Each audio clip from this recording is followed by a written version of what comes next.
Thompson Show is sponsored exclusively by DonleyAuctions.com. They need your guns. Sell for top dollar. DonleyAuctions.com. Portions of the following show may be pre-recorded.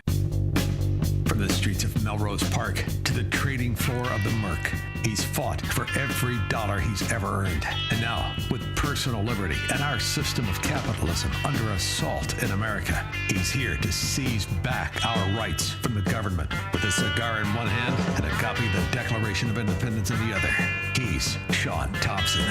And this is the Shaun Thompson Show.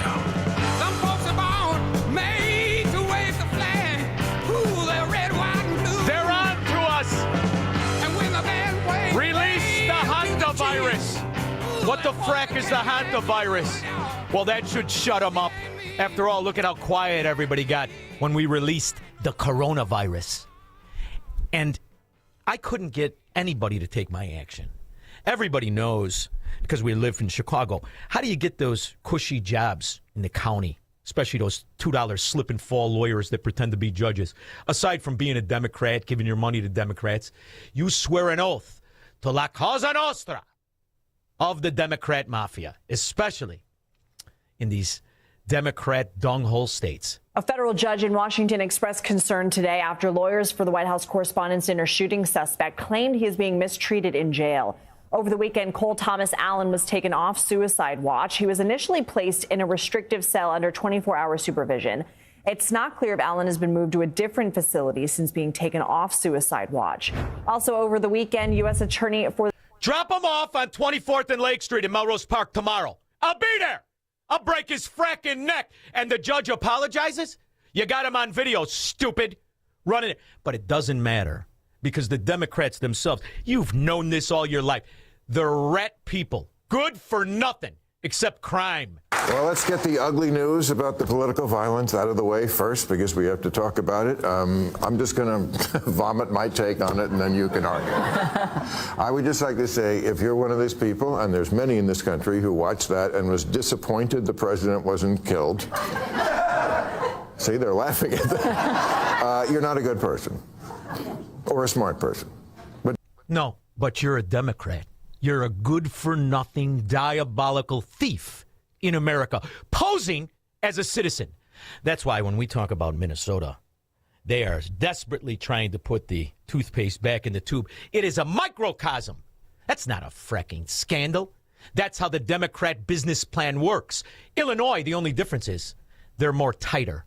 They've got 100 years of building that infrastructure mafia. Springfield's a fracking joke, and it has been for 50 years. As that lawn jockey, Mike Madigan, Don de Tutte Don, big fat-ass Ed Burke, and all the Chicago connection, the aldermen, the crooked state reps, turned our once great state into a laughingstock. They'll hold tight. They'll be the last one to go down. But make no mistake, they will go down. This is round one in a Dempsey fight. That's all it is. And if you know anything about that, he'll fight 100 rounds. Today is the deadline for Congresswoman Ilhan Omar to turn over documents to Minnesota's House Fraud Prevention Committee. The state is seeking communications tied to defendants in the $250 million Feeding Our Future fraud scheme. The nonprofit falsely claimed to serve millions of meals to children while... This dizzy pig traitor whore in a turban, this lowlife rat Somalian pirate, worked with congressional Democrats to open the floodgates after Joe Biden stole the 2020 election. And $9 trillion. There is no way you can wrap your head around it, but the best example, as far as I'm concerned, is that figure of $9 trillion is exactly what this country owed after the first year Barack Obama was in office. It took 233 years for this country to acquire $9 trillion in debt. And Joe Biden and those thieving rat Democrats added $9 trillion, plus they blew every dollar that came in. And it went to this fraud, these scams. And this is a microcosm. Minnesota at $18 billion is nothing compared to Illinois or California, Ohio or Maine. Wherever the Democrats are in charge, it is the same mafia. And to prove it, here's a couple things about the judges. The crooked Democrat rat judges that knew what was going on. Just like Governor Stupidface and AG, the Muslim, who carved the pathway to make sure they could bring all the money they stole here back to their Islamo-Nazi country. At a probation violation hearing, Saeed claimed the checks were loans, including to pay back his restitution in the first fraud case. Investigators didn't buy it, and they charged Saeed, along with the owners of the other PCA companies, of racketeering, a conspiracy to steal $11 million of taxpayer money, uncovering text messages between them saying things like, "I'm going to overbill the hours." No, Your Honor, our culture is we trust one another. Prosecutor, your culture is a joke, a third world ghetto. It's like one giant gutter with no toilet paper. Also charged Saeed with perjury, and his trial Monday was set to be the crowning moment in the state's long investigation. But according to multiple sources, he has instead successfully fled the country. How? He had no travel restrictions. I want you to think about it. This one Somalian pirate in a $6,000 suit, this one scum stole $11 million. And the Democrat moron morphodite judge in a costume, probably with a thong on underneath backwards, just so he could shock the little kids. This lowlife scumbag, no restrictions on the bail. That's how you know. When they caught him, the call was made from Governor Stupidface, Attorney General Ellis, and all the rest of it. This is how you know the fix was in. Even if the guilty comes in, you let him walk. At a bail hearing after he was charged, prosecutors wanted to set bail at $1 million, but Judge Juan Hoyos gave Saeed two options: a $50,000 bond where he gives up his passport, or a $150,000 bond with no conditions. Saeed opted for the higher amount, and he kept his passport. Attorney General Keith Ellison in a statement. Do you understand? What a scam, what a fraud. We're going to give you two options. Curtain number one, curtain number two. Which one do you think you can get away with most money? That you stole from Americans, not Minnesotans. They're busted. 35% of their entire budget, welfare, like every other Democrat dunghole. Saying in part, "This is a deeply frustrating setback. However, I remain committed to doing everything I can to hold Saeed and the other Medicaid fraudsters accountable." This judge should get the treatment the 77-year-old got in Seattle walking down the street when the two non-Caucasoids beat the hell out of him for no reason. Also in the statement, Ellison said that they're working with federal law enforcement to try to locate Saeed and bring him to justice. This is Ellison, the same scumbag, when he was meeting with the Somalia mafia dons, capos. He's the one who said, "We'll make sure you can get the money back to that dunghole, Somalia. Get a nice 7th-floor penthouse, squirrel, for about $30,000. My sources tell me that they don't know what country Saeed ended up in. One last thing, Julie, I just in the last hour discovered a document that the Attorney General's office filed before that bail was set, where they warned that Saeed's family lives in Kenya, his wife and his They live next door to where Obama was born? Kids, and they worried that he would try to run. Like I mean, big broad, I can just almost ugly feel women. people at home shaking their head, pulling their hair out. Why were there no travel restrictions? And also, what is $150,000 to someone who's allegedly stolen millions? Right. Well, it's so obvious even the Democrat news reporter gets it. An unconditional bond means just that. There's no conditions on it. He could fly back and forth as much as he wants, technically. And remember, this is a state case, not a federal case. If it was a federal case and it's happened, a red flag would fly up as soon as. So the fix is in. It's in on all of it. And the scandals, they go even deeper, and they go to today. From years ago to today, and by the way, they all knew what was going on. Every single one of them knew what was going on. 5 Investigates is getting answers tonight on just how much of your tax dollars flowed to those daycares raided by the feds last week.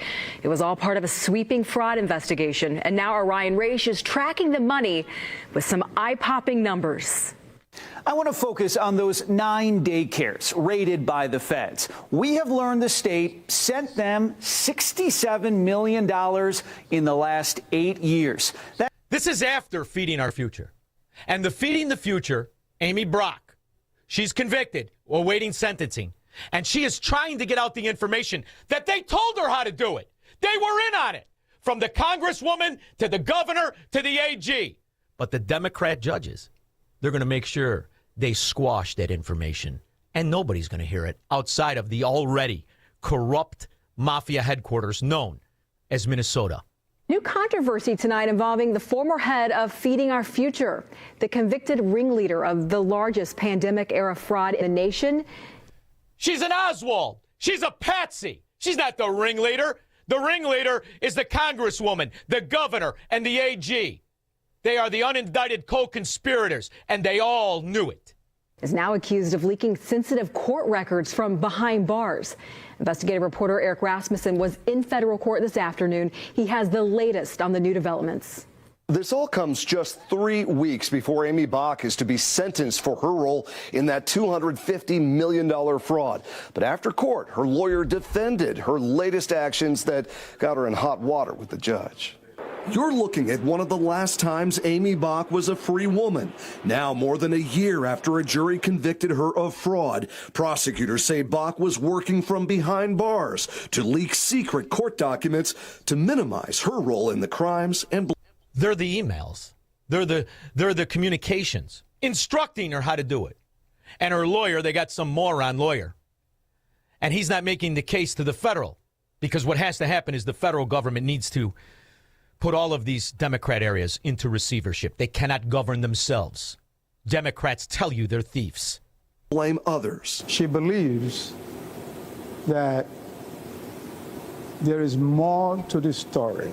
Bach's attorney, Kenneth Udoa Bach, is now ordered to help track down any leaked files that were subject to a protective order by the court. Why is that? Let's see the files. Let's see the communications between her and her higher-ups and the AG and the governor and the congresswoman. Let's see it. Prosecutors say Bach used her college-age sons to anonymously email confidential records to a member of the Minnesota House of Representatives and to members of the media. In court, Judge Nancy Brazel called Bach's actions disturbing, but Bach... Judge Nancy, are you one of those ugly, fat broads? One of those 3 Democrat, fat, homely, sexually frustrated women who let the 3 convicted Somalians walk after a jury convicted them? Are you one of those 3 ugly ones? Bach's lawyer denies that she leaked the most sensitive records, which include secret FBI interviews with witnesses. I have represented whistleblowers. I would encourage them to disclose confidential documents. Do you think Amy Bach's a whistleblower? Well, doesn't it seem that way? If the government wants to speak to my client today, I will facilitate it.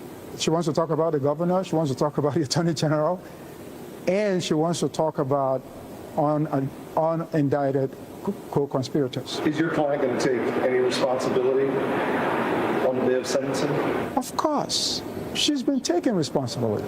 The judge did. She's guilty.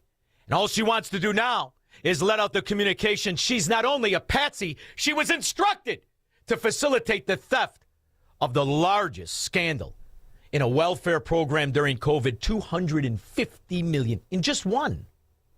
The total will come in at around $16 billion of the 18 that was stolen. That's what it looks like in Chicago, only times it by 10. Chicago and Illinois. In California, times it by 8. In New York, times it by 10. Because this isn't scandal. This is business as usual in Democrat mafia-controlled areas. 312-642-5600. He believes in freedom, capitalism, and individual liberty. And because of that, he's become an enemy of the state. He's Shaun Thompson, and this is the Shaun Thompson Show on AM 560. The Answer. What do you see? A duck or a rabbit?